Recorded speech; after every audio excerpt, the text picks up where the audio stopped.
Hey guys, tonight we're going somewhere a little grim. But don't worry, you're already doomed. The air is thin with that odd combination of river mud and animal dung that clings to everything in ancient Egypt. You blink into the darkness before dawn, your eyes gritty, your tunic already damp with sweat from dreams you don't quite remember. The sky is an indigo smear above you, and every step forward feels like trudging through sand that doesn't care you have a schedule. A low chorus of donkeys, wheezing carts, and murmured prayers blends into a sleepy chorus. You probably won't survive this shift in the bakery, but maybe you'll outlast the first hour. So, before you get comfortable, take a moment to like the video and subscribe, but only if you genuinely enjoy what I do here, and if you're listening from somewhere special. Tell me your location and local time in the comments. Now, dim the lights, maybe turn on a fan for that soft background hum. Let's ease into tonight's journey together.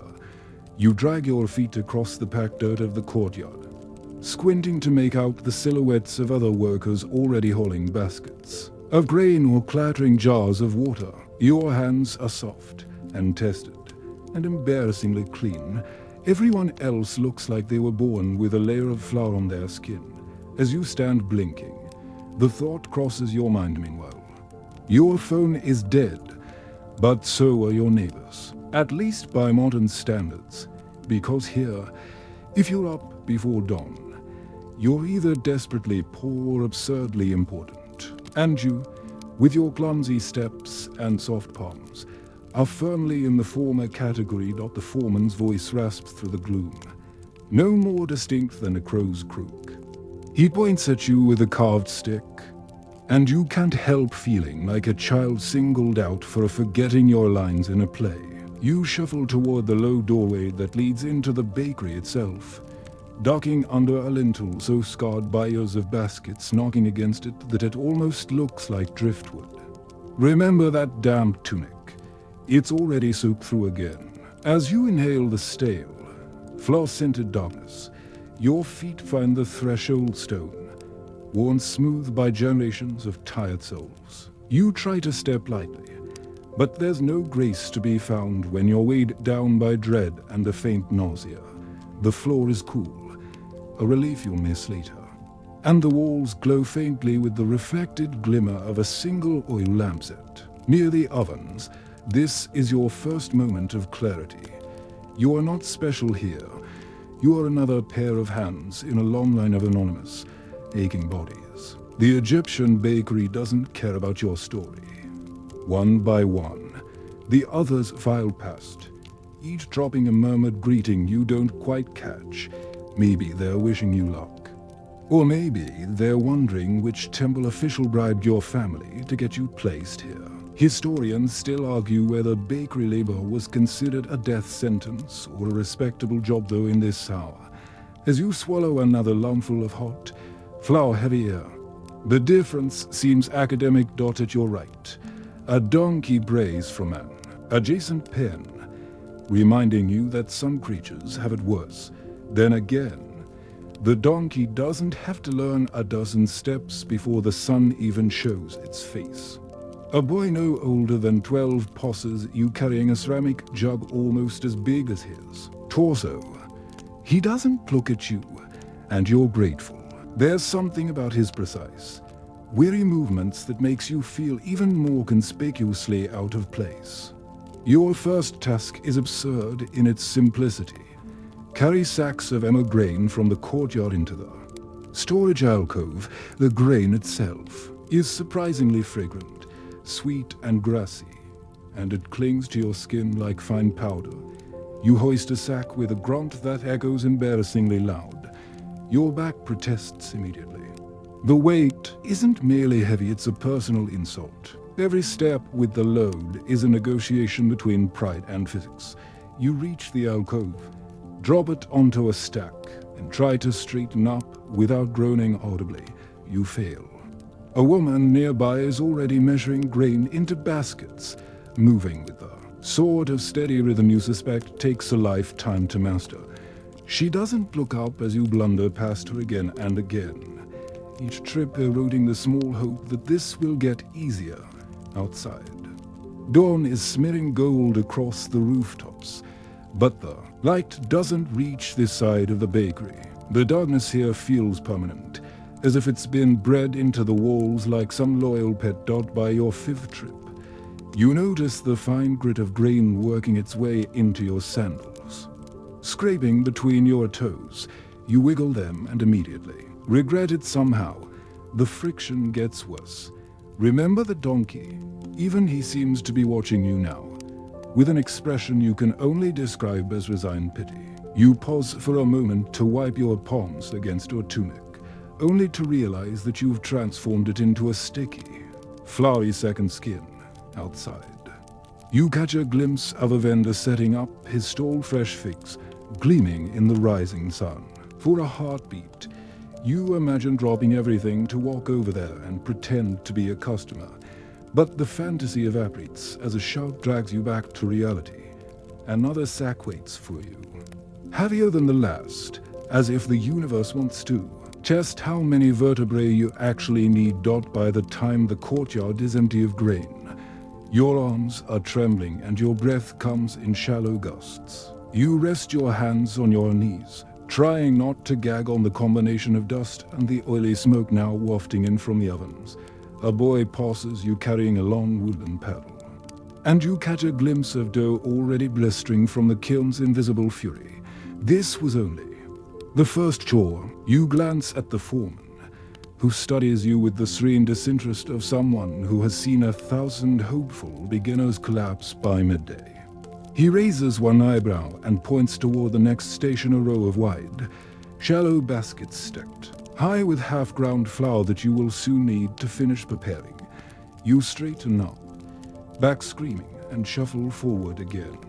Already, you sense you've become part of this place. Every cough, every scrape of your sandals across the gritty floor, every moment of petty embarrassment is etched into the same cycle that has played out for generations. The sun is finally up, spilling light across the courtyard, but here inside, you're still in that half-lit limbo where the work never quite ends.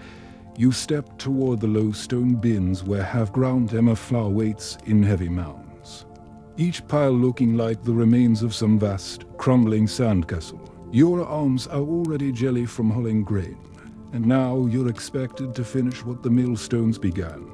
As you approach, the air shifts. It's hotter here. Closer to the ovens, you still can't see clearly, and it carries a toasty sweetness that would be almost pleasant if you weren't about to spend hours grinding it into submission. You reach for a handheld basalt quernstone, marveling at its heft. The top is worn smooth by decades of palms pressing, scraping, pressing again. You ease it onto the lower stone, careful not to mash your fingers, though honestly, a mashed finger would be a convenient excuse to leave. The truth is, no one leaves early unless they're dead, or at least convincingly unconscious. You hunch over, slipping your hands round the quern's cool rim. It's deceptively soothing. At first there's a quiet rhythm to rocking the stone forward, dragging it back, watching the coarse grains become a dusty tan powder. You almost get lulled by it, almost, because after a few minutes, your shoulders start to burn. The ache radiates across your back and settles there, smug and immovable. Meanwhile, your phone is dead, but so is any hope of sitting down. If you pause for more than a few heartbeats, the foreman's shadow falls across your spine, and you feel that ancient, universal supervisor disappointment. Historians still argue whether emmer wheat was prized because it stored well or simply because it was cheap and punishing to prepare. You suspect it was both a reliable food and an equally reliable way to keep laborers tired too. Right. You focus on the grains beneath the quern. They crackle and hiss softly, the tiny sounds magnified in your exhausted mind until it feels like the flour is whispering at you. Each scrape of stone over stone releases a puff of sweet sour dust that settles in your nose, clings to your eyelashes. You sneeze, A sudden convulsion that rattles your arms and turns you a sidelong glance from a woman working nearby. She doesn't look amused. You give her a sheepish shrug and keep grinding. Remember that damp tunic. It's transformed into something more monstrous. A paste of sweat, flour, and regret that glues itself to your ribs. Every movement makes it squelch, as if your clothes are sighing in disappointment. You try to shift your weight, but the motion only deepens the ache in your hips. You glance at the doorway, where a scrap of dawn glimmers. Outside, the world is waking up. But in here, time feels circular. You are grinding, and you will always be grinding. A boy appears at your elbow, dropping a fresh basket of coarse grain, with a thud that rattles your teeth. He doesn't speak. He doesn't need to. His look says everything. Hurry up. You try to smile back, but your face is too tired to shape the expression properly. Instead, you turn back to your task, the quirns rim-biting into your palms. The minutes drag into an hour. The hour blurs into something worse at some point. You notice that every breath tastes like the inside of a dusty jar. You think longingly of fresh air, only to remember that fresh air here also smells of donkeys and river silt. So perhaps it's all relative. Your mind drifts to the fact that these ovens can bake hundreds of loaves a day. Is staggering output when you consider how each one begins as this slow, monotonous labor. You picture the temple priests counting the bread deliveries. They're meticulous. Records chiseled into limestone, every crumb accounted for, every error punchable. You drag the quern across the grain with a new, weary reverence, as if some deity is watching over your shoulder, tallying each stroke. One of the older bakers pauses behind you, carrying an amphor of water. He pauses just long enough to tilt it in offering. You nod gratefully, cupping your hands as he pours. The water is tepid and tastes faintly of clay, but it soothes your parched throat. For a moment, you feel almost human again. The reprieve doesn't last. As soon as he moves on, the foreman emerges from the gloom, eyes sweeping the room with practiced calculation. He stops by your station, watching your technique. You redouble your effort. Though your muscles scream, he reaches down and pinches a bit of flour between calloused fingers, rubbing it to test its fineness. You hold your breath. At last, he grunts an ambiguous noise you choose to interpret as approval and strides away. The relief is so profound that you nearly sag over. The quern, you catch yourself at the last second, putting upright. You're determined not to be the one who collapses before sunrise. Outside, the first market criers are beginning to wail their prices, their voices drifting through the cracked doorway in a distant chorus. Here in the heat, you feel as though you occupy a parallel reality where only the work exists. Somewhere around the 1,000th rotation, though, whose counting you realize the dust has settled into every crease of your skin. You glance at your hands, pale with flour, and think that you could vanish here, blend into the walls, and no one would notice. The notion is oddly comforting. Then a new thought rises. Unbidden, remember the first sack of grain you carried, the grain you hated for its weight. Now you almost miss it. At least hauling it across the courtyard felt like progress. This, by contrast, is an endless circle. Grind, breathe, shift, eke. You pause to rub your eyes with the heel of your palm, smearing flour into your lashes. The room blurs further, and you blink hard to clear it. The oven's glow is brighter now, a reminder that soon you'll have to face the next trial. But for now, your world is this: the rasp of the quern, the sweet rot of old grain, and the certainty that you will not survive this day unchanged. You reach for another basket, feeling the satisfying emptiness of the one you've just finished. One small victory. You set the new grain into the hollow of the lower stone and lean forward once more, arms trembling but resolute. As you begin again, you can't help thinking that if this were a modern job, you'd be scrolling your phone, tabbing out texts to complain. Instead, you have the solace of knowing that at least no one expects you to answer messages, and so you grind. The sun climbs higher, unseen. Your body protests every motion. But you persist, because there is nothing else to do. In this ancient bakery, you're just one more anonymous grinder of grain, doomed to vanish into the flowery haze. You straighten up, palms white and raw from the quernstone, shoulders singing with the special pain that comes from repetitive tasks no one warns you about. Before you can fully appreciate your own misery, the foreman gestures you to follow. His face, inscrutable in the kiln's flickering light, offers no hint of what fresh ordeal awaits. You stagger after him, grateful only that for a moment, you aren't bending over that pitiless stone. As you step deeper into the bakery, the air grows heavier, saturated with the tang of yeast and something less pleasant like damp straw left along in a corner. You realize you're approaching the mixing area, where the dough comes together in low troughs, each one wide enough to swallow you whole if you slipped. It would almost be a relief to fall in and never resurface. The troughs are already half filled with coarse flour, and a boy pours in water from a jug that seems designed purely to humiliate your arms if you had to lift it. The surface bubbles sluggishly, a pale swamp that promises to be as sticky as it looks. You hover at the edge, not eager to plunge your hands inside. The foreman gives you a nod that is not an invitation so much as a declaration. You will do this, or you will regret it more than your aching spine.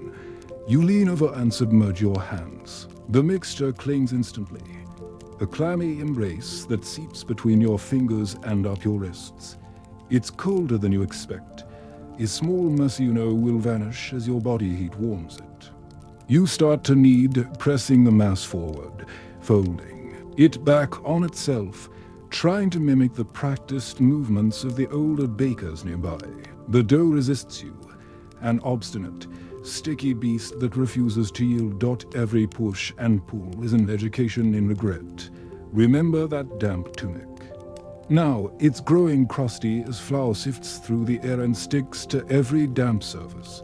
Your face itches, your nose itches, and your arms ache in a way that makes you think fondly of the quernstone. At least that pain had the decency to stay in your shoulders. The woman next to you glances over, her expression perfectly neutral. She's been doing this longer than you've been alive, and she moves with a casual efficiency that makes you feel like a child squishing mud pies.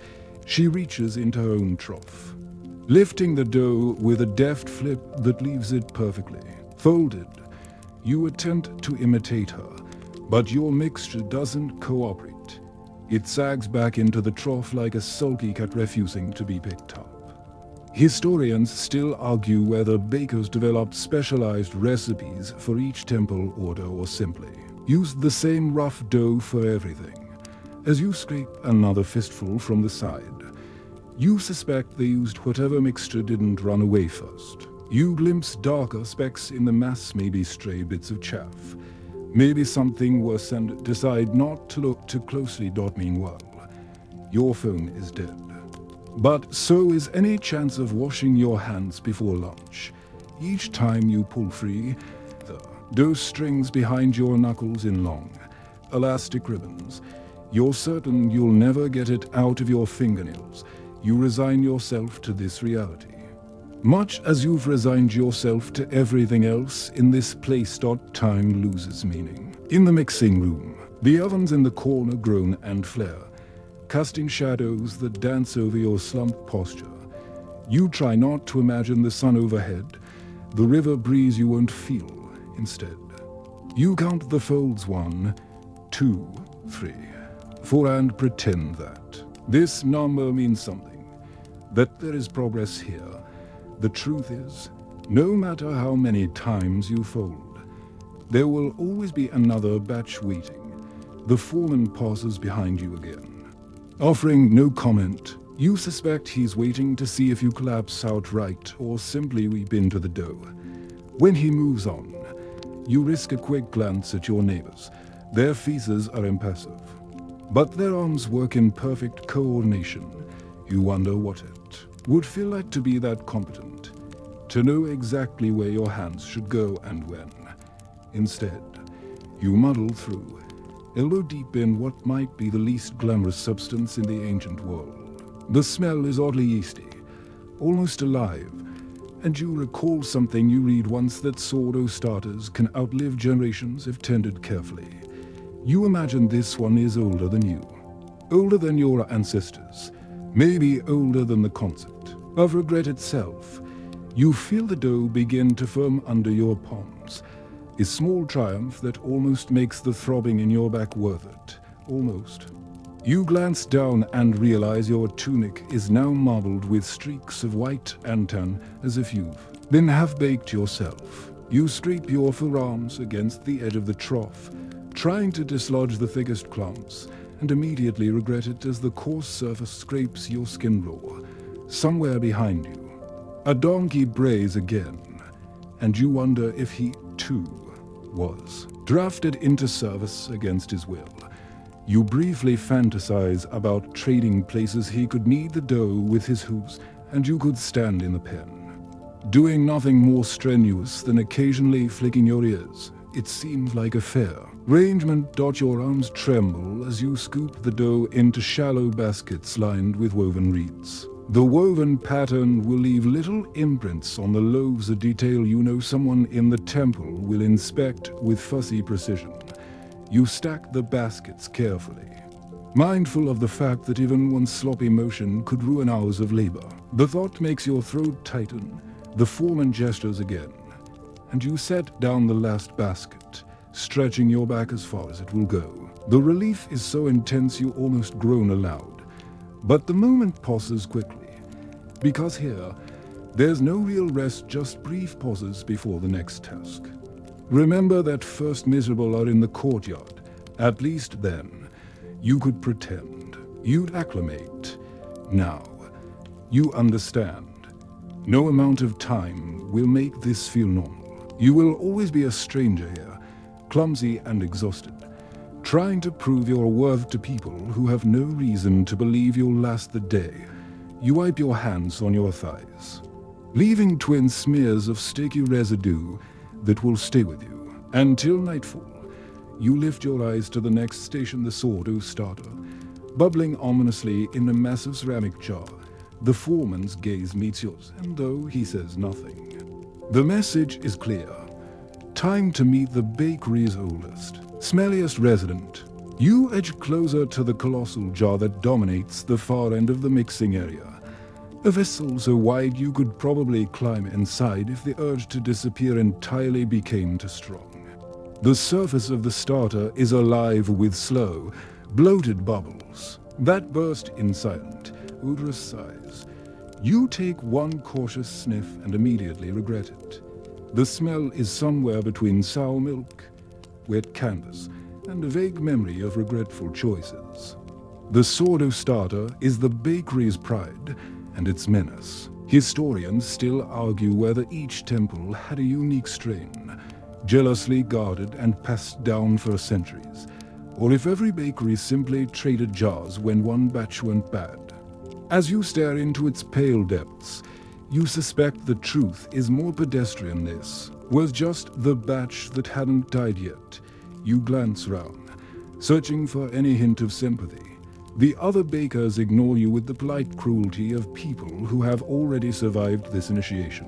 One woman wipes her hands on her apron and tilts her head as if to say, "Well, get on with it." You brace yourself, slide your arms into the jar, and nearly recoil at the sensation. It's not merely wet, it's a living, clinging presence that seems to crawl up your forearms of its own accord. You try to remind yourself this is the same process that gives bread its flavor, that the bubbles are a sign of healthy fermentation.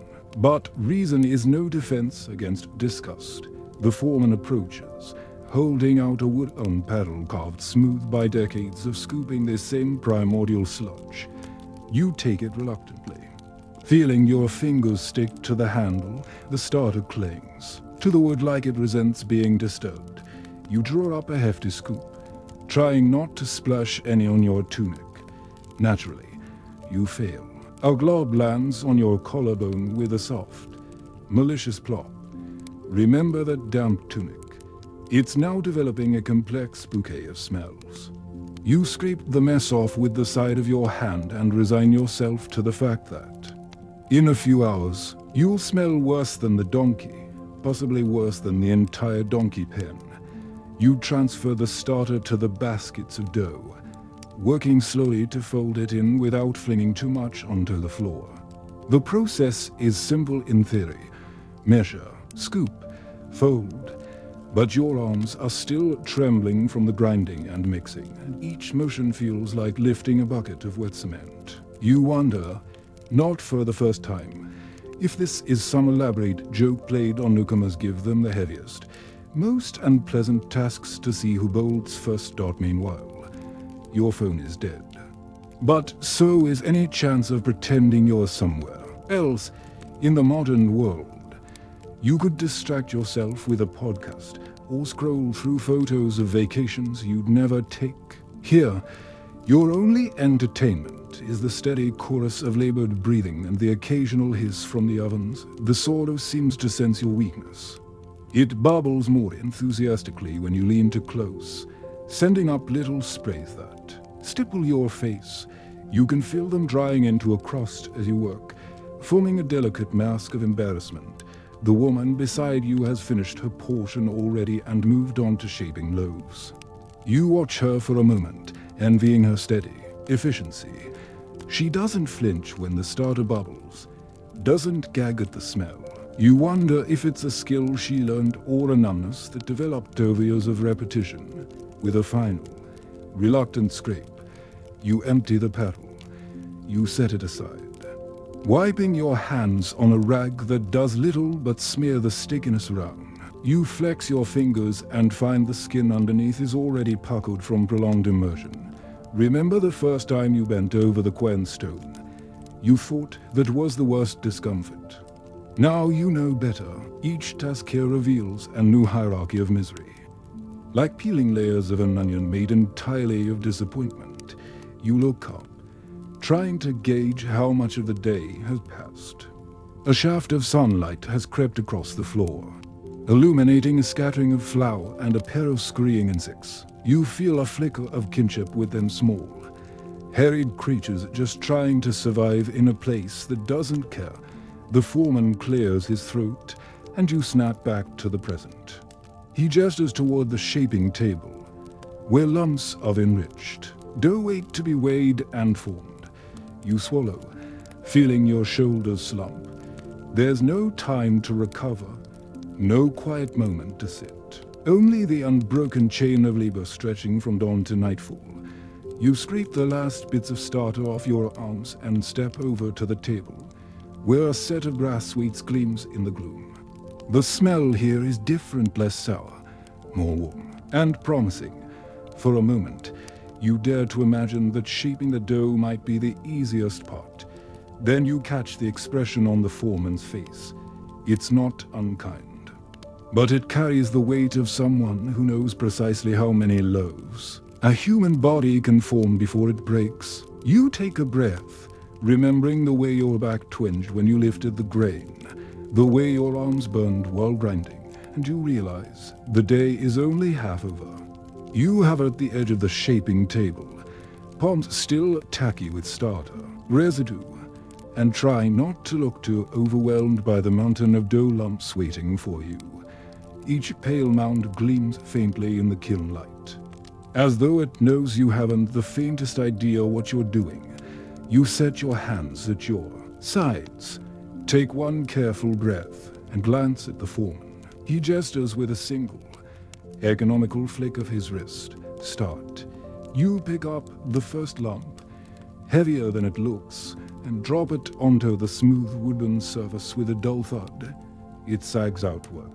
As if offended by your touch, You try to gather it into something vaguely loaf-shaped, folding the edges under in a motion you have remembered from watching the others. The dough oozes through your fingers, refusing to hold form. The older woman nearby works with the calm certainty of someone who could do this blindfolded.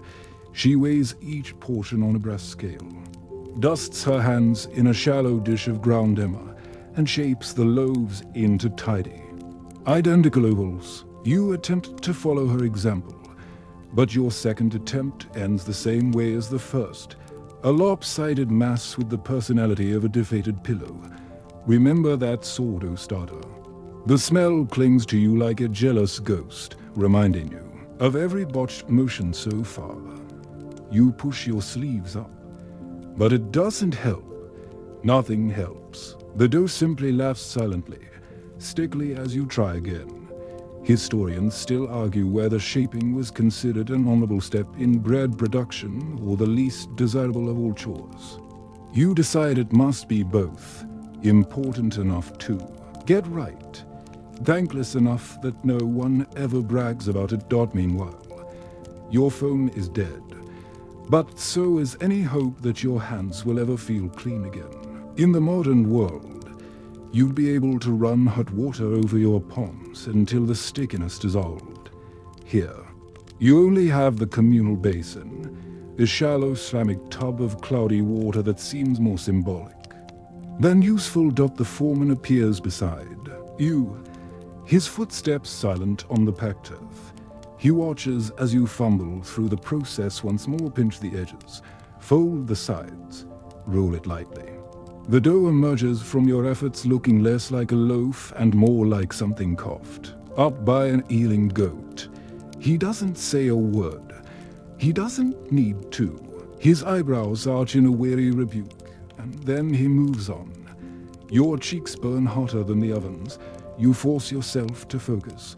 You slow your movements, trying to remember how the woman shapes each piece, the way her thumbs tuck the sides, the way her palms glide over the surface to smooth it into compliance. You attempt to mimic her rhythm, but your muscles are clumsy, overworked, reluctant to cooperate. You glance up. The woman meets your eyes, then reaches over, gently guiding your hands into the proper position. Her touch is light, a silent correction rather than a scolding. When she withdraws, you find your dough finally holds a shape awkward but recognizably loaf-like. You nod your thanks. She returns to her own work without comment, her focus unbroken. The next portion is marginally easier. The one after that, easier still. Slowly, painfully, you find a rhythm. It isn't graceful. It isn't fast. But it is, at last, progress. You weigh each lump on the brass scale, adding or pinching away tiny pieces until the little bronze weight tips just so. You imagine the temple scribes tallying every gram with grave seriousness, recording it in papyrus ledgers no one will ever read. Remember that first hour in the courtyard, when you thought the weight of the grain was the worst of it. You'd trade that burden for the humiliating delicacy of shaping dough any day. At least then you could pretend brute strength was enough. Here, finesse is everything, and finesse is the one thing you do not have. The ovens crackle behind you, radiating waves of heat that seep into your spine. The air feels thick, almost syrupy, and every movement raises a cloud of flour that sticks to your sweat-soaked skin. You swipe your forehead on your shoulder, smearing a line of gritty dampness across your temple. The woman beside you finishes her stack of loaves, covers them with a clean cloth, and moves on to the next station. You watch her go, feeling a pang of envy. She makes it look like a dance, one that you haven't learned the steps to. You glance down at your hands. Dough is crusted under your fingernails, wedged into the cracks along your knuckles. You flex your fingers, feeling the skin pull uncomfortably tight. Each motion makes you aware of how much time has passed and how much remains. Outside, the sun is climbing higher, slanting through the doorway in a blade of light that falls across the table. You imagine stepping into that brightness, feeling fresh air on your skin, tasting anything other than flour on your tongue. But you don't move. You keep shaping, weighing, pinching, folding. Because here, stopping isn't an option. When the last piece is formed, you stack the baskets with trembling arms. The foreman surveys your work with an inscrutable expression. Then he grunts a noise you've come to interpret as cautious approval and waves you toward the ovens. You swallow hard, feeling your heart sink. If shaping was delicate, loading the kiln will be something worse. The kind of labor that leaves burns in more places than your pride. You wipe your hands on your tunic, spreading the flour into a broader, more permanent stain. You glance at the woman's neat stack of loaves and then back at your own, an uneven collection of hopeful attempts. You take a breath, steady yourself, and step forward, knowing you will have to carry these creations into the kiln's roar, and you can't help thinking, you were never meant to survive this place, but you've made it this far. You shuffle toward the ovens, baskets in both arms, your steps measured as much by caution as by fatigue. The path across the floor is deceptively short, but every pace feels like a pilgrimage towards some fiery, final reckoning. You set the baskets down just beyond the kiln's threshold, then stand there, bracing yourself. The kiln itself is a squat behemoth, more crater than chamber. The mouth gapes wide enough to swallow you whole if you slip, and the heat rolls out in slow, punishing waves that sting your cheeks. You blink against the rising warmth, feeling your eyelashes twitch with every new gust. Remember that first moment in the mixing trough, when the dough clung to you like some clammy animal. Now, you almost long for that cold stickiness. Here, the air itself feels alive and invisible, force pressing against your chest, daring you to come closer. An older man gestures to a stack of flat wooden paddles, each polished smooth from generations of use. He doesn't bother to speak. His eyes flick to the baskets, then back to you, as if to say, you will figure this out, or you will be very, very sorry. You choose a paddle, testing its weight. It's heavier than it looks, and you can feel the warmth that absorbed while leaning against the kiln wall. You slide it carefully under the first dough piece, trying not to jostle it into a shapeless smear. As you lift, the loaf wobbles perilously, and your heart gives a sickening lurch. You steady your hands, inch forward, and slide it into the kiln's mouth, all while holding your breath as though that will somehow keep it from tipping. The oven's heat surges up your arms, wrapping them in an unwelcome embrace. You slide the paddle back empty, your palms tingling with near burns. One down, dozens more to go.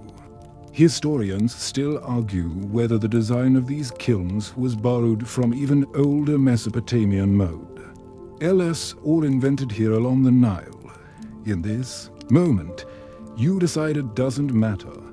Whoever built this oven had a single, clear goal: make you question your will to live. You lean over to load the next loaf, feeling the hot breath of the kiln against your throat. The dough nearly slips again, but you catch it with the paddle's edge and guide it to safety.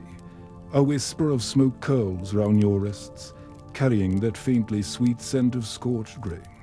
For a heartbeat, you wonder if it's your tunic, smoldering. Meanwhile, your phone is dead, but so is any fantasy that ancient baking was quaint. You'd trade this for your worst modern kitchen disaster: burnt cookies, collapsed sofa. You name it if it meant escaping this kiln's oppressive stare. By the 10th loaf, your movements grow fractionally smoother. You develop a rhythm: scoop, lift, slide, retreat. But every motion drains something from you. The heat saps your energy, softening your knees, making your thoughts drift and fray. You find yourself imagining a cool breeze, a basin of water, a place where the air doesn't feel thick enough to chew. Then a spark drifts from the kiln and lands on your forearm. You hiss, jerking back. And the older man beside you finally acknowledges your existence with a thin, humorless smile. He lifts his own paddle and slides it inside with a grace that feels downright theatrical in comparison. You take that as your cue to try again, rubbing the tender spot where the spark kissed your skin. Remember that first miserable hour with the quern stone. You thought you understood exhaustion then. You didn't. This is the kind of tired that seeps into your bones and settles there. Like flour in the cracks of your knuckles, you load the final loaf. Watching it vanish into the kiln's glow, for a moment, you allow yourself to stand still. Eyes half closed, letting the sweat run down. Your neck in rivulets, but the respite is fleeting. The older man nudges your elbow and nods to the reed baskets stacked nearby. More dough, more loaves to be shaped and baked. You swallow your groan. The next batch will be smaller. He indicates with a raised eyebrow. A blessing, you suppose. Though it feels more like prolonging the inevitable. You pick up the first basket, ignoring the way your arms tremble with every step. Outside, the sun is inching toward midday. The courtyard now a white-hot expanse. Light glares off the packed earth, almost painful to look at. You envy the donkey in his patch of shade, dozing. With enviable indifference, you glance back at the kiln, noting the faint shimmer of heat rising from its mouth. You can almost imagine it sighing, content to wait for your return. The older man offers you a shallow dish of water, more gesture than generosity, and you accept it gratefully. The water is tepid, tasting faintly of reeds, but it softens the scratch in your throat. You savor each swallow, knowing you won't get another chance anytime soon. You set the dish aside, wipe your mouth, and square your shoulders. You've survived the first loading. You still have more to go, and if you're lucky or unlucky, depending on how you look at it, you leave this kiln tonight with your eyebrows intact. Remember how you thought you would last an hour. Now, you know you can last at least until midday. Whether you'll endure beyond that is a question you're too tired to answer. You retrieve the next paddle. Its wood warm against your palm, and step forward again into the kiln's silent roar. You return to the kilns more with your arms full of reed bundles and straw, each load prickly and shedding bits of dust that drift into your hair. The kiln is hungry not just for dough, but for fuel, and it's your job to keep the fire alive.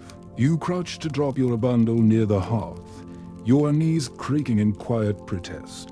The foreman watches you with that same tired patience. As if he's seen 1,000 apprentices wilt under the same heat, he gestures at a wide basket of dung patties stacked like unfortunate cakes. You stare for a moment, hoping you misunderstood. But no, this is the fuel, and you are the fuel bearer. Remember the moment you first lifted a grain sack in the courtyard? At least that work only bruised your pride. Now, you'll carry dried animal droppings in your arms, and you will do it without complaint, because here, dignity is a luxury no one can afford. You scoop up the first stack, the texture rough and powdery against your forearms. It smells less offensive than you feared, more like dry earth than filth, but your face still flushes as you walk past the others. No one meets your eyes. You suspect they remember their own first time feeding the fire. You step close to the kiln's opening, feeling its breath against your cheeks. With careful motions, you slide the patties onto the embers at the back, using a long iron rod to push them deeper. The flames catch with a low huff, brightening the interior until every surface glows ruddy orange. You flinch at the intensity, blinking back sudden tears. Meanwhile, your phone is dead, but so is any notion that baking is ever a clean business in the modern world. You'd complain about a smudge of flour on your jeans. Here, you accept that, Everything you owe will end the day crusted in soot, dust, and worse. You fetch more fuel, the heat prickling your skin as you pass the kiln again and again. Each trip leaves you drier, thirstier, more aware of the sweat pooling behind your knees. The earth itself seems to weigh more near the ovens, as if you're breathing a denser element altogether. A younger boy works beside you, moving with the detached efficiency of someone who's learned to separate his mind from his body. He tosses reeds onto the flames in rhythmic handfuls, never pausing to check if they catch. You try to match his pace, but your arms are slower, your grip unsteady. He glances at you once, expressionless, before returning to his work. Historians still argue whether these kilns reach the same temperatures as modern industrial ovens, but as you lean closer to adjust a reed bundle, you're convinced it doesn't matter. Heat is heat, and this one has no mercy. Remember the sourdough starter you thought was the worst ordeal so far? You'd trade this heat for that smell in a heartbeat. Here, there's no escape. Your skin feels too tight. Your eyes sting with every blink. The sweat dries as soon as it surfaces, leaving you crusted in a salty film. You pause to catch your breath, leaning on the iron rod. The older man supervising you nods once, a gesture you choose to interpret as take a moment before. You pass out. You swallow hard, tasting smoke at the back of your throat. Outside, the light has shifted again. The courtyard glows in full noon brilliance, the sun blazing off clay walls. You envy the donkey more than ever. At least he doesn't have to stoke the fire that devours your energy one reed at a time. You gather another bundle, this one shedding brittle stalks as you lift it. Your arms tremble with fatigue, but you keep moving, because stopping would be worse. Stopping would mean admitting that you might not be cut out for this life. The next load slides into the kiln with a hollow whoosh, and fresh flames lick across the embers. You feel their heat bloom against your face, and for a second, the world goes dim at the edges. You stagger back, blinking hard, willing your knees not to buckle. Remember that lumpy dough you shape so poorly. At least it doesn't demand that. You stand in a furnace. You try to imagine the final loaves golden, warm, satisfying, and pretend it's all worth it. But the fantasy wavers under the oppressive heat. The foreman appears at your elbow, a wooden ladle in hand. He offers it without comment.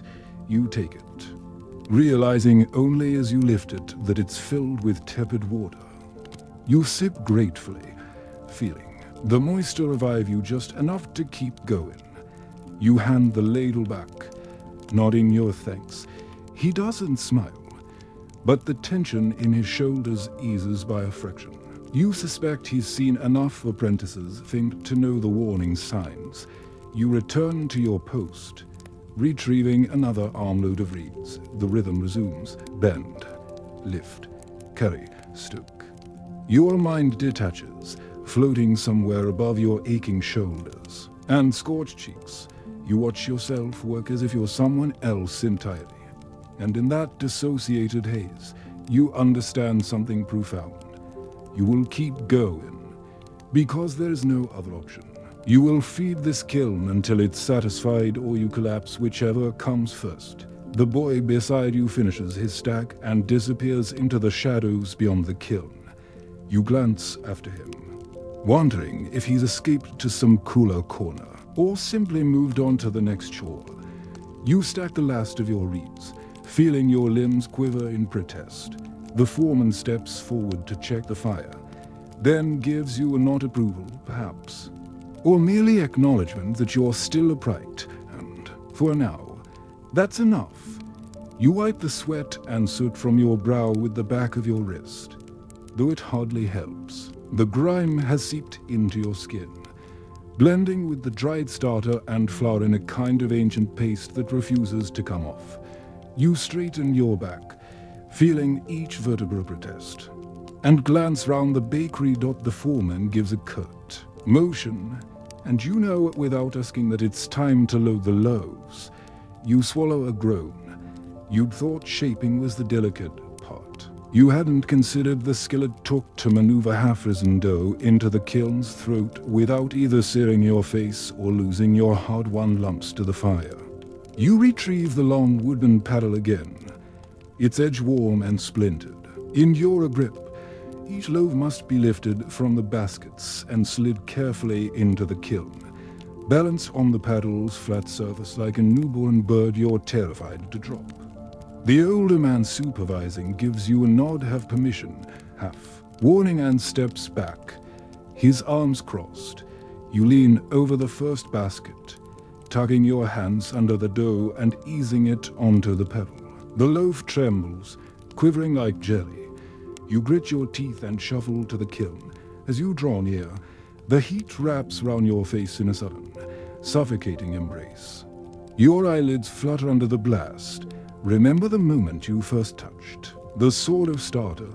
That cold, swampy mass now seems almost comforting in comparison to this furnace. You step closer, carefully sliding the loaf onto the glowing bricks, praying it lands a bright dot. It does, but just barely.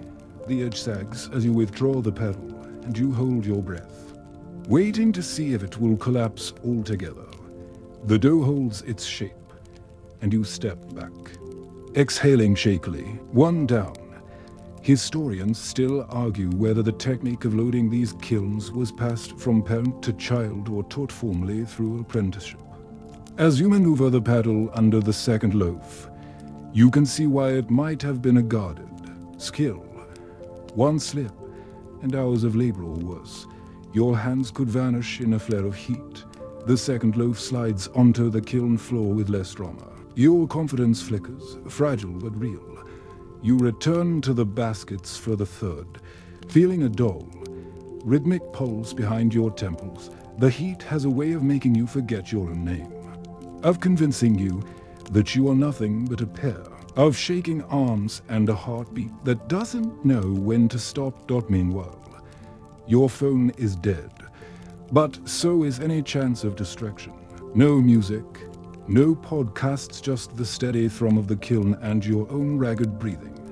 You think, absurdly, that you'd give anything to be cleaning your modern kitchen right now, scrubbing an oven that never burns brighter than a friendly glow. You slide the third loaf onto the paddle, feeling the dough's tacky resistance. A flick of char drifts past your cheek, landing on your collarbone. You slap it away, wincing at the tiny burn it leaves behind. Remember when you thought the donkey had the easiest life in this courtyard? You revise the judgment now. At least, he doesn't have to feed the kiln or load loaves in the kind of heat that blurs your vision. The foreman clears his throat. You glance up, startled, and see him gesture for you to step aside. He takes your paddle, demonstrating the motion you failed to master. A single smooth slide and flick that settles the loaf perfectly without disturbing the others. You watch closely, determined to memorize every nuance. Then he hands the paddle back, his expression neither approving nor critical, just factual. It's your turn again. You nod, trying not to think about the sweat running down your ribs, and retrieve the next loaf. Each trip to the kiln becomes a little more surreal. The world outside the oven narrows to a tunnel of hot light and your own shallow breath. You stop trying to track how many loaves you've loaded. You simply keep going, the same way you've kept grinding, mixing, shaping, stoking, because to pause is to admit that you are close to breaking. When the last loaf slides into place, you nearly drop the paddle from sheer relief. The foreman waves you back, and you step into the marginally cooler shadows by the wall. The older man tosses a bundle of reeds onto the embers, and a fresh flare of flame illuminates the baking bread, each crust rising and cracking in slow motion. You rest the paddle against the kiln's edge and flex your hands. Your knuckles are bright red, the skin dry and stretched. You feel both exhausted and strangely triumphant. You have loaded the kiln. The hardest part, for a moment, is done. Remember the first hour you spent cursing the grain sacks. Those complaints seem embarrassingly naive now. You had no idea how much worse it could get. The foreman gestures again, and you realize there's no time for reflection. He leads you to a small ledge near the back of the bakery where temple records are kept, rows of clay tablets and waxed boards documenting every loaf's journey from raw flour to offering or ration. You stare at the meticulous symbols. Each mark a tiny testament to how little your personal suffering matters in the grand scheme of production quotas. You're handed a blunt stylus and shown where to tally your batch. The marks you etch are crooked and hesitant, but no one comments. Meanwhile, your phone is dead, but so are any illusions that your work here is unique. You're another set of hands in a ledger stretching back centuries.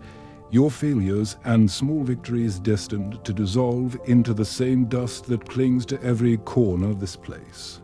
The loaves will bake in their own time. The fire will need more fuel soon, and you will keep moving because that is what the bakery demands. You set down the stylus, flex your fingers again, and brace yourself for whatever task comes next. You rub your thumb along the edge of the wax tablet, staring at the rows of tally marks you've just scratched into existence. Each line is a declaration that you were here, that you endured this trial by flour and fire, though you suspect no one will care in a week, let alone a century.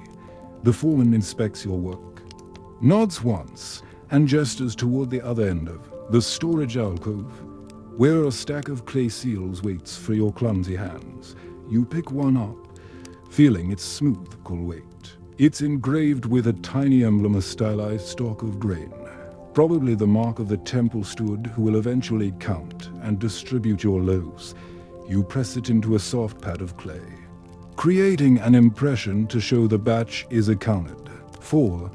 The seal slips a little, smearing the edge of the design, but you're too tired to care much. Remember that first hour when your main concern was how heavy the sacks were. Now you'd carry 10 of them in a row if it meant you could step away from this oven's invisible leash. Once the last seal is pressed, you leave the ledge behind and shuffle to the back wall, where baskets and records mingle in a kind of organized chaos. A boy no older than 12 is sorting piles of loaves, each marked with a scrap of reed tied around the crust. He doesn't look up as you approach. You envy his composure. He's likely been here since he could walk, while you still fumble. Like a newly hatched chick, your next task is simple in concept. Count the rations owed to different temple recipients. Soldiers, priests, supervisors, everyone is entitled to their share. And heaven help you if you mix them up. You crouch beside the boy, taking up a battered tablet etched with a list so faded you can barely make out the signs. Meanwhile, your phone is dead, but so is any wish for distraction.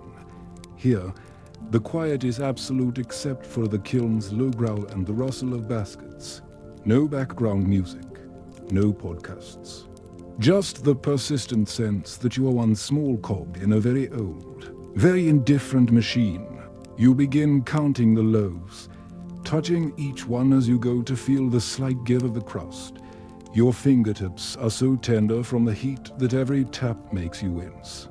The boy counts silently beside you, his lips moving with each number. When you reach the end of the row, you hesitate, certain you've miscounted. You start over. Remember the dough you shaped with trembling fingers. This is worse, at least then. Mistakes could be folded back into the mass and tried again. Here, a miscount means a deficit or a surplus, both equally unwelcome.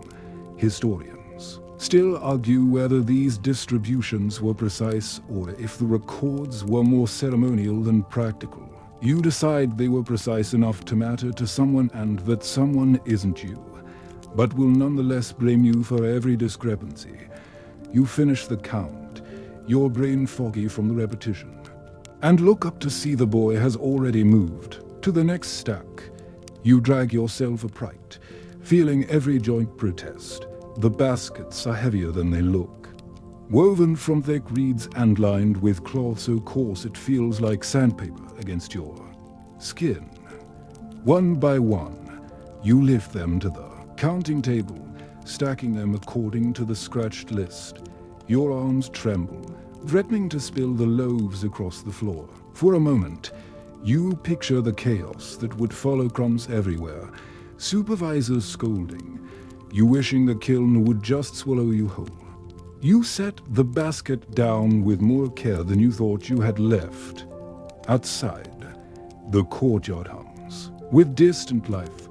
Vendors' voices drift through the doorway, hawking figs, beer, and garlands. The donkey brays again, as if to remind you that while your world has shrunk to this stifling alcove, the rest of Memphis continues as usual.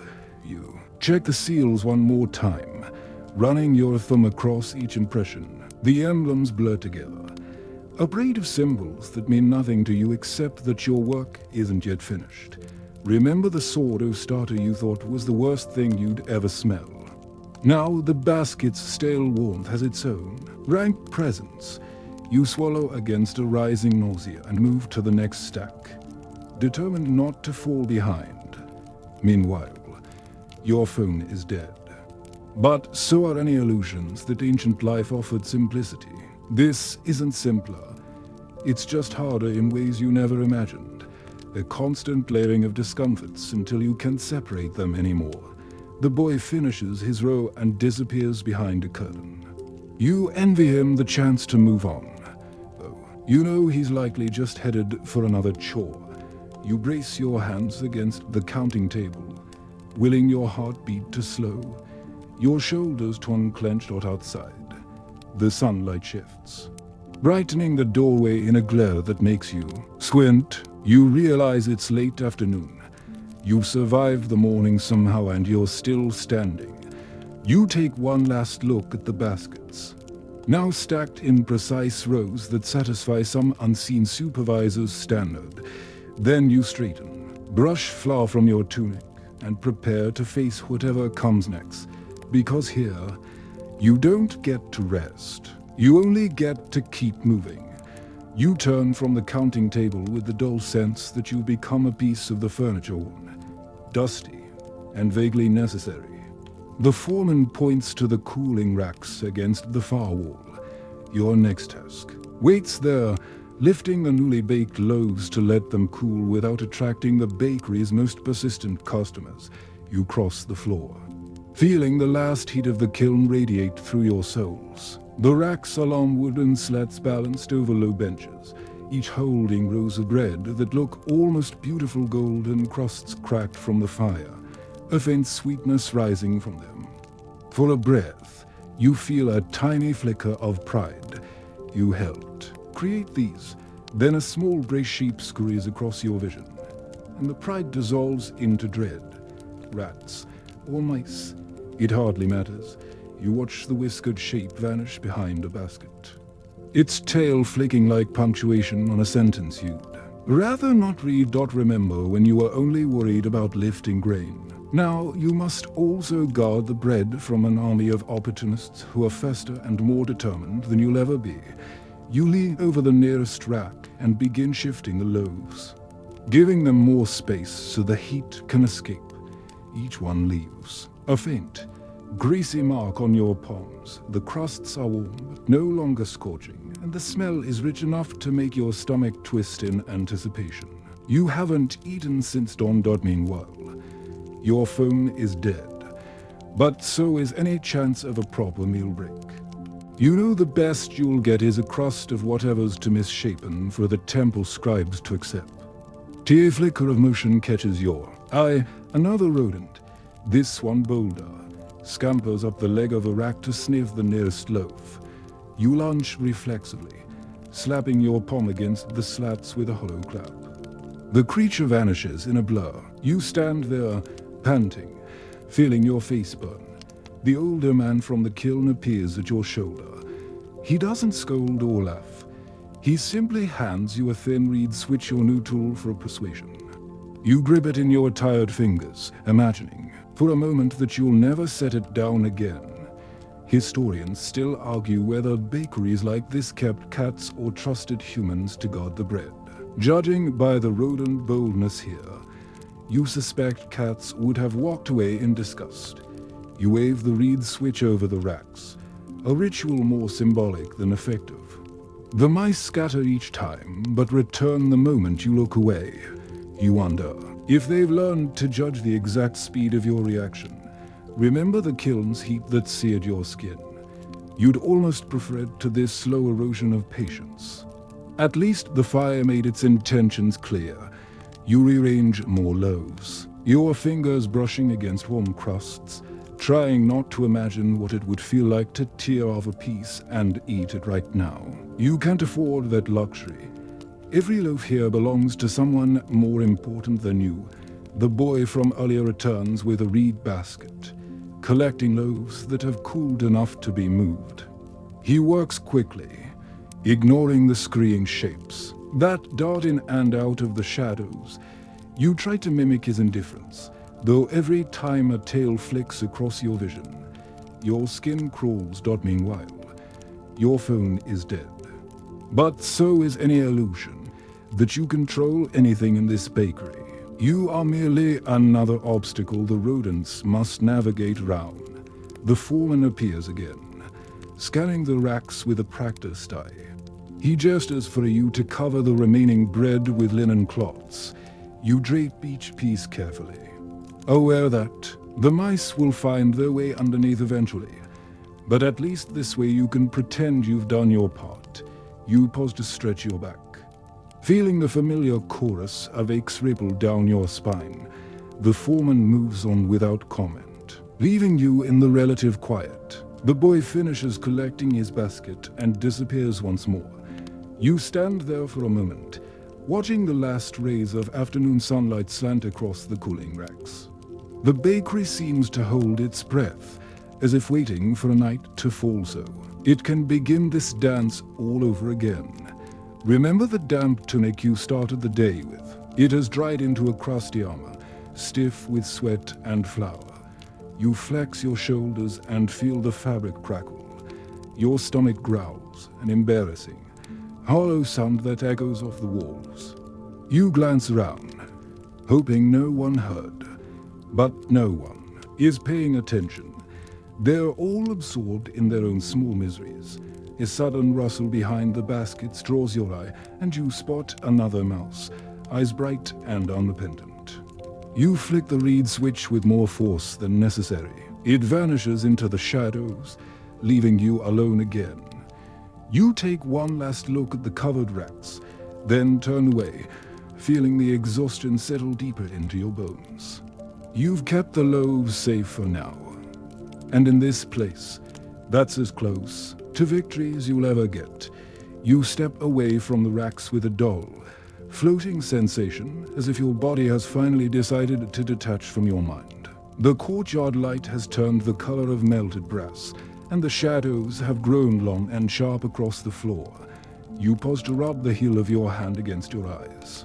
But it does nothing to clear the gritty film of flour and fatigue. The foreman doesn't bother to. Jester this time, you already know what comes next. The funerary orders dot at the far end of the bakery. A low shelf holds a row of baskets draped in white linen, each containing loaves meant for offerings to the dead. These aren't for soldiers or scribes or temple workers. They're for tombs, for altars, for the ancestors who must be fed even in death. You've heard rumors that failing to prepare them properly is the fastest way to earn a curse, or at least the four. Emmer's version of one. Remember the first time you shaped a loaf and prayed it wouldn't collapse. Now every loaf feels heavier, as if it carries the combined expectations of every priest in Memphis. You approach the shelf, fighting the impulse to tiptoe, as if the loaves themselves might be listening. Each one is smaller and more precise than the rations you've handled all day, delicate little sculptures with a braided twist across the top. You reach out and pick up the nearest basket, surprised by its lightness. Even so, you cradle it like something breakable. Meanwhile, your phone is dead. But so is any hope of treating bread as just bread. In this world, bread is offering, obligation, and promise all at once. You carry the basket to the low table in the corner where two clay jars wait. One holds a thin wash of honey, the other mixture of beer and water that smells faintly of vinegar. You know your job. Brush the loaves with honey so they shine in the lamplight. Then dab each one with the liquid offering. The brush is made from bundled reeds bound with linen thread. It feels too flimsy for the task, but as you dip it into the honey and let the excess drip off, you realize delicacy is exactly what's needed. You start with the first loaf, sweeping the glaze across the crust until it gleams. The smell is sweet, almost intoxicating after hours of scorched flour and kiln smoke. Remember the dough that refused to hold its shape. These loaves look impossibly perfect, as though they emerged from the oven purely to shame you. The brush quivers in your grip as you dab the second jar's liquid across the tops. A few drops run down the side of the loaf, soaking into the linen lining of the basket. You glance around, half expecting reprimand. But no one is watching. For once, your mistakes are private. Historians still argue whether these ritual breads were actually eaten by the dead or simply collected by the priests after the ceremonies. You suspect the truth doesn't matter. The important part is that they look right, smell right, and arrive in the tomb unspoiled. You finish the first basket and set it aside with exaggerated care. The second feels lighter still, though your arms tremble as you lift it. Each motion is deliberate, the brush rising and falling in slow arcs. It's almost meditative, almost meanwhile. Your phone is dead, but so is any impulse to rush. You feel the weight of tradition pressing against your shoulders, anchoring you in this one small task as if it were the most important thing you'll ever do.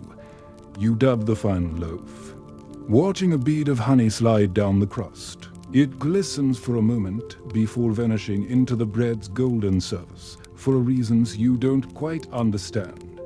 The sight makes your throat tighten. Maybe it's the exhaustion. Maybe it's the realization that in thousands of years, someone else will be doing this same work, cursing the same aches, wishing for the same relief. You set the last basket back on the shelf, stepping away as if you've just put down something sacred. And in this place, you suppose you have. Remember the donkey you envied for his easy life? Now you wonder if he, too, feels the hush of reverence when he's led past the tomb enclosures. Outside the city walls, probably not. But you envy his ignorance all the same. The foreman emerges from the shadows to inspect your work. He lifts the linen cloth on each basket, peers inside, and grunts once approval, or at least no condemnation. You exhale shakily, feeling the tension drain from your shoulders. You wait for your next assignment, but he simply jerks his chin toward the doorway. Delivery time. You will carry these loaves across the courtyard to the small shrine near the bakery's boundary wall. From there, a priest's apprentice will collect them and carry them the rest of the way to the tombs. Your legs feel like overcooked reeds as you lift the first basket again. You steady it against your hip, trying not to jostle the neat rows of offerings. The heat outside is less oppressive now that the sun has begun to sink, but the glare still blinds you for a moment as you step into the courtyard. Remember when you thought you would survive until midday? Now you're delivering bread to the dead. You suppose that's a kind of progress. The donkey lifts his head as you pass, his ears flicking in lazy curiosity. You resist the urge to greet him out loud. It would feel too much like admitting you're too tired to tell the living from the silent observers.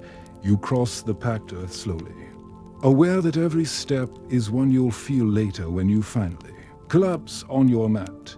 The shrine comes into view, is quiet, Whitewashed structure with a carved lintel and a small platform for offerings. A boy in a faded linen tunic waits there. Eyes fixed on the baskets in your arms, you set the first basket down on the platform with a care you didn't know you still possessed. The boy nods once, solemn and silent, and you return for the next dot. By the time you set the last basket beside the others, your arms are trembling uncontrollably. You step back, wiping your palms on your tunic. The boy turns to disappear inside the shrine, and you stand there a moment longer, just breathing, just existing in this place you never asked to belong to. Then you turn back toward the bakery, ready or as ready as you'll ever be for whatever comes next. You retrace your steps across the courtyard, feeling as if every stride peels away another thin layer of energy. The sun is slipping down the sky now, the light losing its harsh edge and turning a deeper gold that clings to the clay walls. You pause in the threshold of the bakery, just long enough to rub the ache in your lower back. But there's no time to linger. The foreman is waiting, arms crossed, near the last stack of baskets. He nods toward them. Your final delivery for the day. This time, it isn't for the tombs or the temple kitchens. These loaves are headed for the market stalls at the edge of the district, where vendors will hawk them to anyone who can afford the price. Remember when you envied the donkey? You still do. He's been in the same spot for hours. No one asking him to fetch, lift, or carry. You, on the other hand, are about to become a delivery mule yourself. You bend over to pick up the first basket, discovering that your knees have acquired a mutinous wobble. The loaves inside are slightly different, rounder, less refined, dusted with a scattering of crushed coriander seeds. They smell good enough to make your empty stomach lurch and protest. Meanwhile, your phone is dead, but so is any hope that you'll get to taste even a crumb of this bread. In this world, the line between labor and customer is as wide as the Nile in flood season. You steady the basket against your hip and make your way back across the courtyard. Each step feels longer than the last. The air has cooled a fraction, but it's still thick with the day's accumulated dust and the fading heat of the kilns. You cross the packed earth in a slow, uneven rhythm, trying not to think about how much farther you'll have to walk before you're done. At the far wall, the gate to the street gapes open. A dark rectangle cut into the mud brick. You pass under it and emerge into the market's outer edge, where the air changes in a way that almost startles you. It smells less like baking and more like humanity, sweat, ripe figs, river mud, and the sour tang of beer. Vendors are already ranging there, goods on reed mats, clay jars of oil, baskets of lentils, heaps of dried fish that look and probably taste like salted leather. You catch snatches of argument and laughter, voices rising and falling in the warm twilight. Remember the first time you touched that quernstone and thought, at least this is simple. Now you envy that version of yourself. That person had no idea how many shapes exhaustion could take. You edge between stalls, searching for the bakery's assigned table. When you spot it, a low platform covered in faded linen, you feel a flicker of relief. You lower the basket to the surface, hands shaking so badly you almost drop it. The vendor responsible for this part of the sale is a thin woman with hair bound in a tight coil. She doesn't greet you or offer thanks. She just bends to inspect the loaves, her eyes darting over every cross and crack. After a moment, she flicks her hand in a gesture that could mean get more or get out of my way. You decide it's probably both. You turn back toward the gate, bracing for the return trip. The sun is sinking fast now, shadows climbing the walls as you re-enter the courtyard. You gather the next basket, your arms almost refuse and stagger back into the street. Meanwhile, your phone is dead, but so is any sense of time beyond the rhythm of hauling and setting down, hauling and setting down. You wonder if you'll dream of it later. Endless loops of carrying baskets into the darkening. Market dot by the fourth delivery. Your vision has begun to shimmer at the edges. You pause at the stall, gripping the basket in both hands until the wave of dizziness recedes. The vendor doesn't look up. You could collapse here. And she might not even notice until you blocked her customers. Remember the sourdough starter, bubbling in its jar. For one absurd moment, you imagine diving into it, letting its clammy depths swallow you whole. Anything to escape this circuit of delivery. You almost laugh but your throat is too dry, and your ribs ache when you breathe too deeply. You manage the last 2 baskets with the dogged numbness of someone too tired to feel much at all.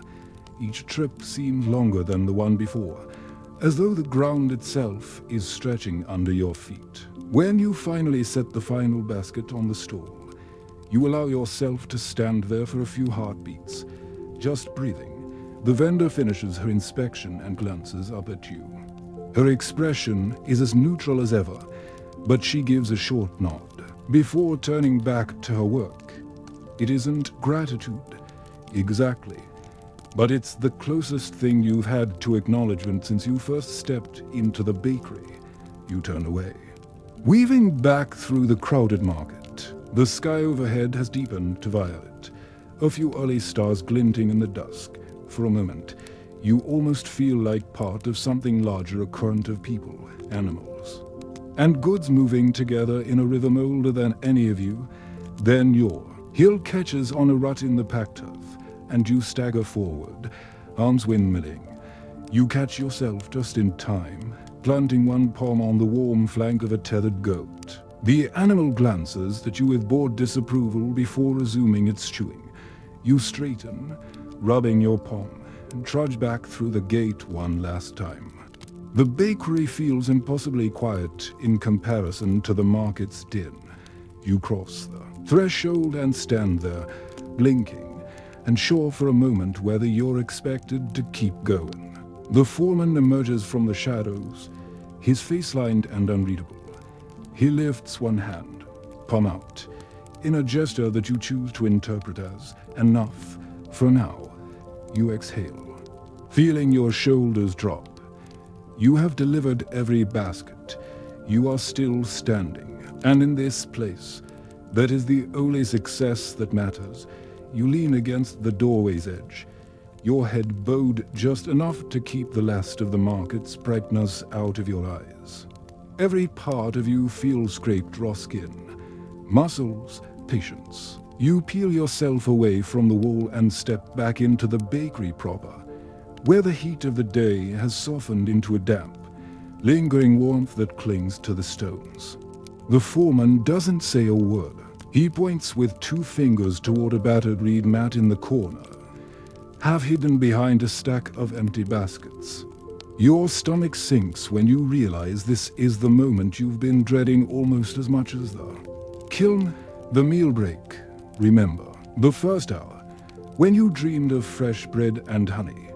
You're about to discover what's left for the laborers after everyone else has taken their share. You cross the floor, feeling your legs wobble like unsteady stilts. The mat is spread, with the day's leavings, broken crusts, uneven loaves, and a clay jug of sour-smelling beer. You sink onto your haunches and pick up the nearest piece of bread. It's cold, dense, and hard as a sun-baked brick. You turn it over in your hands, half hoping you'll find a softer side. There isn't one. Meanwhile, your phone is dead. But so is any modern notion of a lunch break. No cafe, no gentle music, no menu. Just a heap of rejects and the knowledge that you'll be grateful for every mouthful. You take a bite. The crust grates against your teeth, the interior gummy in places and brittle in others. You chew anyway, because hunger has a way of lowering your standards. You wash it down with a gulp of the beer, which tastes like vinegar mixed with pond water. You suppress a shudder. Remember the sweet glaze on the funerary bread. This is the opposite unadorned, unimportant, unworthy of any offering but your desperation, you glance sideways and see the boy from earlier crouched nearby. Tearing his crust into smaller pieces with methodical resignation, he doesn't look up. No one speaks. The only sounds are the quiet crunch of chewing and the low wheeze of the kiln cooling behind you. You take another bite and another until you've managed to swallow most of your portion, the akin. Your belly eases a little, replaced by a deeper exhaustion that seeps out wood from your core. You finish with the last sip of the beer, grimacing as it slides down your throat. Historians still argue whether this beer was meant to be nutritious or simply cheap filler. You decide it was probably both. Either way, it's doing the job. In the loosest possible sense, when the food is gone, you brush the crumbs off your tunic and rub your palms together, trying to summon the will to stand. The foreman reappears, looming over the little circle of laborers like an eclipse. He doesn't need to say anything. You feel his gaze settle on you, and your spine straightens of its own accord. You push to your feet, knees popping, and wipe your mouth with the back of your wrist. Another chore waits. There is always another chore. He leads you to the far side of the bakery, where the day's accumulation of ash and burned scraps has formed a sooty drift beneath the kilns. Mouth, the cooling embers wink at you like tired eyes. You take up a long-handled scoop and a reed broom, and the foreman steps back. Remember the first time you smelled fresh bread and thought this might not be so bad. Now you know better. The baking is only part of it. The cleanup is its own punishment. You sink to your haunches and begin to scrape the blackened layer away, each stroke releasing a fresh puff of acrid dust. It clings to your damp skin, collecting in the creases of your elbows and neck. You try not to inhale, but there's no real way to avoid it. Meanwhile, your phone is dead. But so is any fantasy that you'll ever feel clean again. You imagine, about the real one, with hot water and soap, and the thought is so alien it makes you want to laugh. You sweep the debris into a pile, feeling the grains of ash work their way into your fingernails. When the drift is finally gone, you drag the broom across the floor to catch whatever crumbs escaped. Your arms are so tired that every motion feels slow and underwater. Remember when you thought shaping dough was the worst task? You were naive. Cleaning is worse because it comes at the end. When you have nothing left, when the floor is as clean as you can manage, you gather the scraps and carry them to a shallow pit behind the kiln. You dump them in, watching the last charred remnants of the day's labor settle into the darkness. You brush your hands off slowly, almost ritualistically, as though trying to reclaim some small fragment of yourself in the process. The foreman surveys the space, nods once, and turns away without another word. You're left alone for the first time since dawn. For a heartbeat, you stand there unmoving, listening to your pulse thrum in your ears. You close your eyes. When you open them again, nothing has changed. The bakery still smells of dust and scorched grain.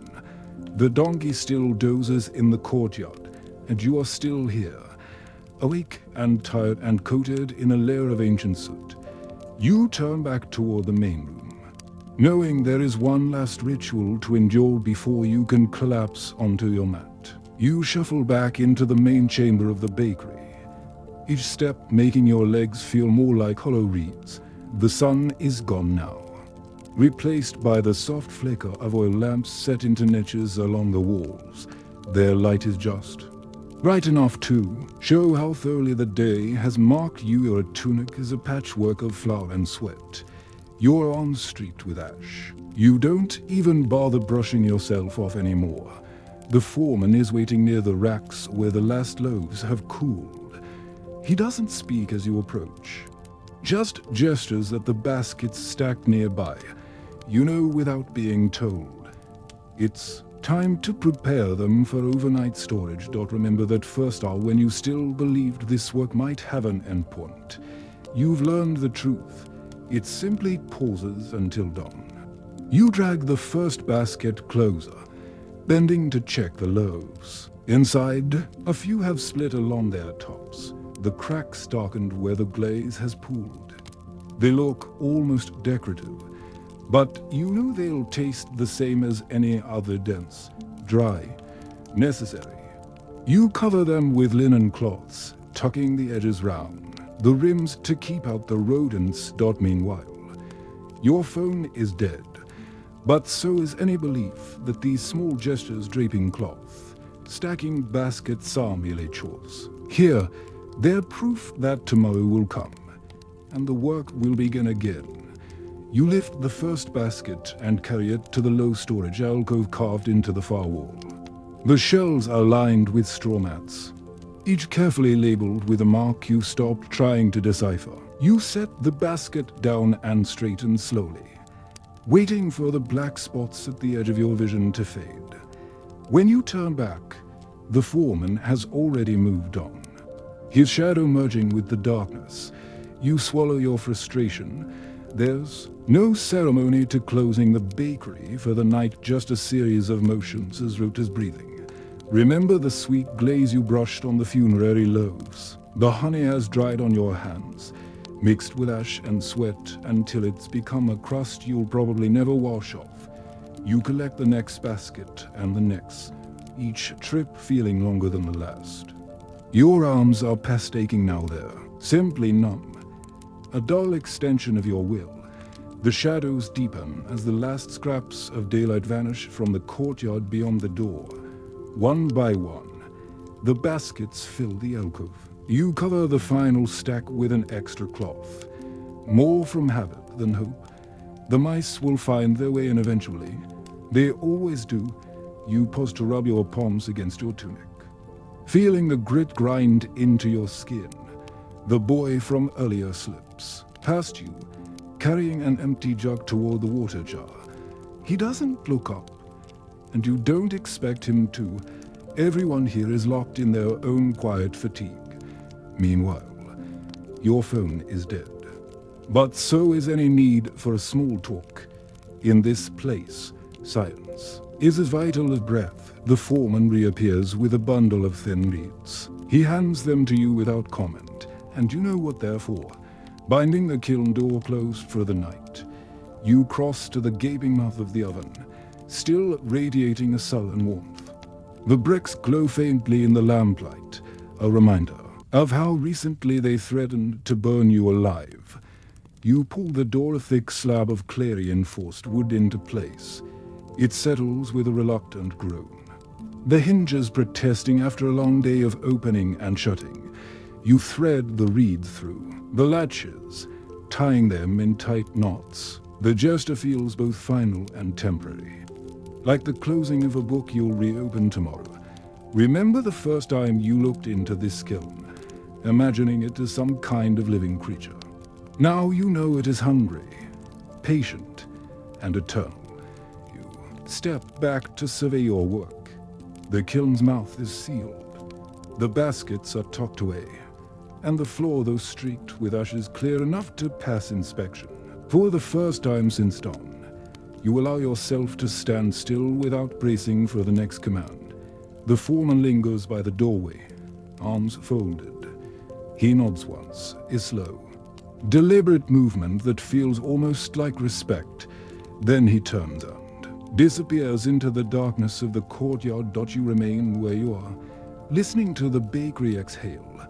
The quiet is so complete you can hear your own heartbeat, slow and heavy in your chest.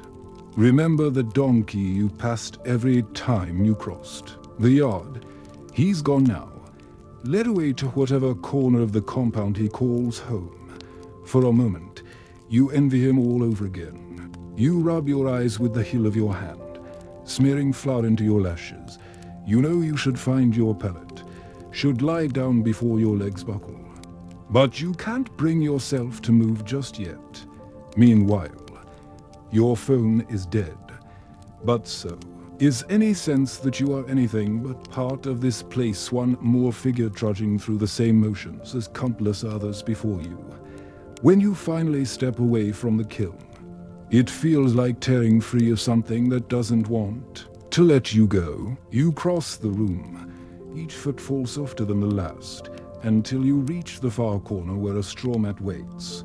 You sink down slowly, your joints cracking in quiet protest. The mat is coarse and smells faintly of old grain, but you would lie on bare stone if it meant you could stop moving. Remember the first time you thought you would last an hour? Now you've lasted an entire day, and tomorrow you'll do it again. You sit on the mat for a long moment, hands resting in your lap, eyes half-lidded. The oil lamps flicker along the walls, casting thin shadows that sway like tired dancers. Each movement of your body feels tentative, as though your limbs have forgotten how to obey without complaint. The floor is cool against your ankles. You can almost pretend it's soothing if you don't think too hard about the layer of grit and flour that will never quite come off. You lean back, propping yourself against the rough wall, and close your eyes. For a heartbeat, you consider staying here all night, unmoving, but you know you can't. The last ritual remains the one everyone performs before they surrender to sleep, scraping the day's dirt from her skin, washing their hands as best they can, and brushing the crumbs from their mat. Remember the first time you stepped into this place, blinking at the gloom and the strange smells. You had no idea how many small humiliations would fill every hour. You force yourself upright again, your knees creaking. You cross the room to the communal water jar, a wide ceramic vessel with a thin trickle left in the bottom. You tip it carefully over your palms. The water is lukewarm, laced with a faint mineral tang. You rub it over your forearms, your wrists, your face. The sensation is almost painful in its relief. Meanwhile, your phone is dead, but so is any need for entertainment. You've discovered there is a kind of peace in exhaustion so complete that it wipes out everything else. You scrub at the dried honey crusted along your knuckles. It doesn't all come off, but enough does that you can pretend you're cleaner. You dry your hands on the hem of your tunic, adding another pale streak to the collection dot at the edge of your vision. You see the boy from earlier settling onto his own mat. He folds himself down with the boneless ease of someone who has never known a day without this work. You envy him not for his youth, but for his acceptance. You still feel like an imposter here. You return to your corner and sink onto the mat again. Your body has become a catalogue of aches, shoulders that feel bruised, palms scraped raw, a dull throb in your lower back. You think about the baskets of bread lined up in the alcove, the sealed kiln, the cooling embers hidden behind the door. All these small labors stacked together until they feel like something bigger than you. Remember the sourdough starter? The way it bubbled and sighed like a living creature. You can almost imagine it waiting for you tomorrow, eager to begin the cycle all over again. The air grows cooler as the last traces of daylight vanish from the doorway. The lamps sputter, their wicks burning low. Someone moves quietly through the shadows, adjusting a basket, checking the kiln door. You don't bother to see who. You've learned that in this place, there is always someone working. No matter the hour, historians still argue whether the laborers who fed Egypt's temples were slaves, servants, or something in between. You suspect the truth is more complicated. You suspect it feels exactly like this. Bone deep fatigue mixed with a flicker of pride that you survived another day. Meanwhile, your phone is dead. But so is any illusion that rest here will be soft or easy. You curl onto your side, one arm tucked under your head, and stare at the wall inches from your nose. You think about everything you've carried: grain, baskets, heat, hunger, and realize that none of it matters now. What matters is that you are here, still breathing, still awake. Remember the donkey. You wonder where he's bedded down for the night. You imagine he's asleep already. Dreaming donkey dreams free of tally marks and kiln burns.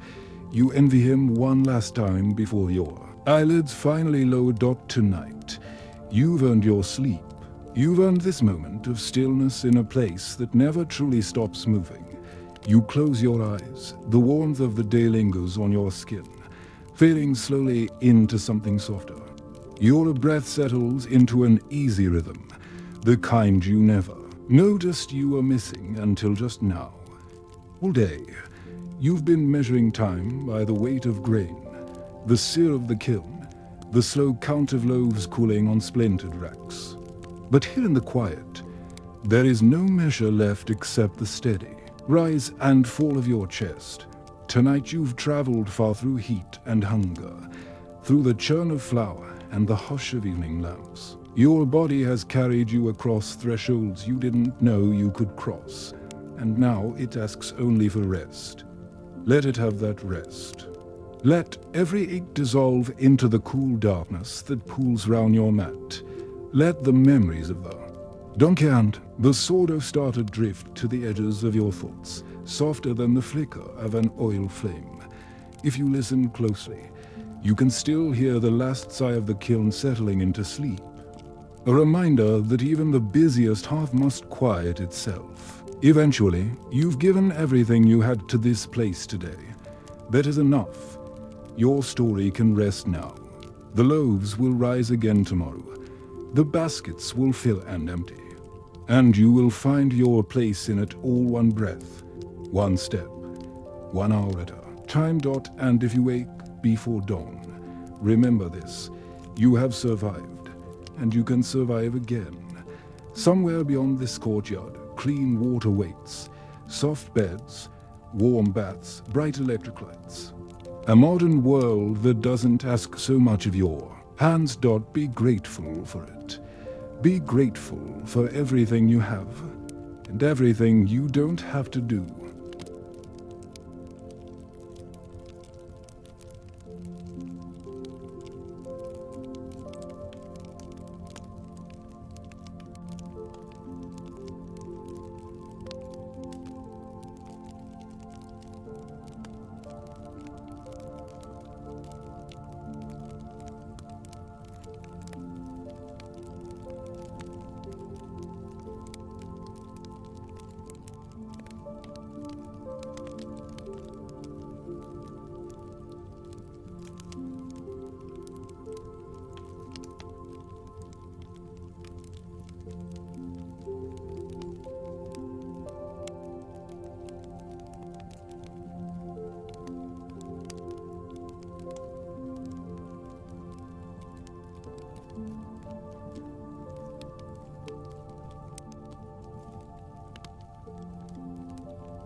you.